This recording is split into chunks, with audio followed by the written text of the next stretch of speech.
अजीत एक सीधा साधा लड़का था। ग्रेजुएशन की पढ़ाई करने के लिए अब उसे अपना गांव छोड़कर शहर में दाखिला लेना था। किसान पिता ने एक एक पैसा जोड़कर अजीत के लिए शहर में सारी व्यवस्था कर दी थी और ये सोचकर एक स्मार्टफोन भी दिला दिया था कि ऑनलाइन पढ़ाई करने में इसका सही उपयोग होगा। स्वभाव से अंतर्मुखी अजीत को अब अपने सपनों को पूरा करने के लिए बहुत मेहनत करनी थी। अपने संकोचित स्वभाव के कारण वह शहर के बच्चों के साथ उतना घुल मिल नहीं पाया और दोस्त बनाने के लिए उसने सोशल मीडिया का सहारा लिया। ऐसे ही फेसबुक पर उसी शहर की प्रिया नाम की एक लड़की से उसकी दोस्ती हो गई। प्रिया का प्रोफाइल अजीत को बहुत पसंद आया था। दोनों के बीच मैसेज का आदान प्रदान होना शुरू हो गया था। पढ़ाई के लिए लिए गए फोन का प्रयोग अब दोस्ती और मनोरंजन वीडियोस देखने में होने लगा। यहां तक कि क्लास करते हुए भी अजीत का ध्यान मोबाइल स्क्रीन पर ही रहता था। प्रिया और अजीत की दोस्ती भी गहरी होती गई। यहां तक कि प्रिया कई बार उसका फोन भी रिचार्ज करा देती। देखते देखते उनकी फ्रेंडशिप को 2-3 महीने बीत गए, पर अभी तक उनकी एक बार भी मुलाकात नहीं हुई थी। फिर एक दिन प्रिया ने अजीत को एक जगह बुलाने के लिए कॉल की। यार, बहुत अच्छी अपॉर्चुनिटी है, तू सुबह 10 बजे व्हाट्सएप किए पते पर आ जा। अब पढ़ाई के साथ साथ तू हर महीने 5,000 रुपए भी कमा सकता है और इसी बहाने हम दोनों पहली बार फेस टू फेस भी मिल लेंगे। अजीत की खुशी का ठिकाना नहीं था।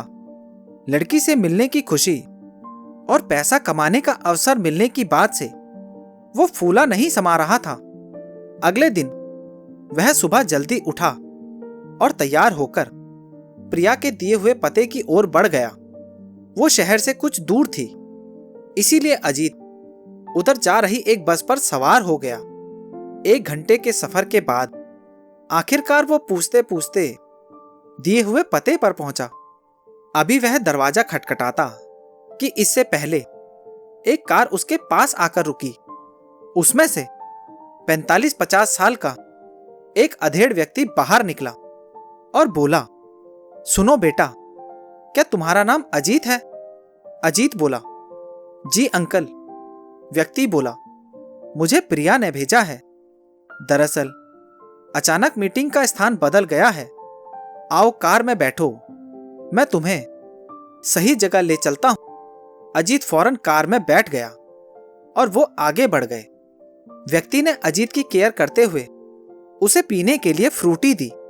फ्रूटी पीने के करीब 3 घंटे बाद जब अजीत की आंखें खुली तो उसने खुद को एक पार्क में लेटा हुआ पाया। उसे पेट के एक तरफ काफी दर्द महसूस हो रहा था। मोबाइल और पैसे भी गायब थे। कुछ देर तो उसे कुछ समझ ही नहीं आया कि वो कार से यहां कैसे पहुंच गया। फिर उसने टी शर्ट उठाकर दर्द वाली जगह देखी तो वहां एक चीरा लगा हुआ था। अजीत का दिल तेजी से धड़कने लगा। वह समझ चुका था कि उसके साथ बहुत गलत हो चुका है। वह फौरन भागकर डॉक्टर के पास गया, पर डॉक्टर ने जो बात बताई उसे सुनकर उसके पैरों तले जमीन ही खिसक गई। उसके शरीर से एक किडनी गायब थी। अब उसकी काटो तो खून नहीं, वो हालत हो गई थी। सोचने लगा, क्या सपने लेकर गांव से शहर आया था, अब अपने पिताजी को क्या जवाब देगा। वह भागा भागा पुलिस थाने में पहुंचा।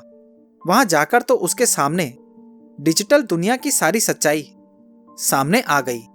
ये जो फेसबुक पर प्रिया का प्रोफाइल था वो कोई लड़की नहीं बल्कि अधेड़ उम्र वाला व्यक्ति था जिसने उसे कार में बैठाया था। वह आकर्षक अकाउंट बनाकर अजीत जैसे लोगों को जो सफलता शॉर्टकट में चाहते थे और ऐसे छलावे पे विश्वास करते थे उन्हें फंसाता था। फिर धीरे धीरे पर्सनल लाइफ में घुसकर उन्हें नौकरी का झांसा देकर बुलाता। उसके बाद शरीर के अंगों की चोरी करता था। ऐसे ही कितने सारे केसेस उसके सामने थे।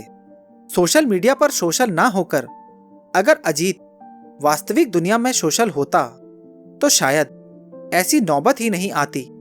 स्क्रीन के पीछे का सच अब आईने की तरह साफ हो चुका था। इतनी बड़ी ठोकर लगने के बाद अब उसने मोबाइल स्क्रीन पर समय गंवाना बंद कर दिया। वास्तविक और आभासी दुनिया के बीच का फर्क अब उसकी समझ में आ चुका था, पर बहुत कुछ खोने के बाद। दोस्तों, ऑनलाइन दुनिया में किसी पर भी आंख मूंद कर विश्वास करना आपको मुसीबत में डाल सकता है।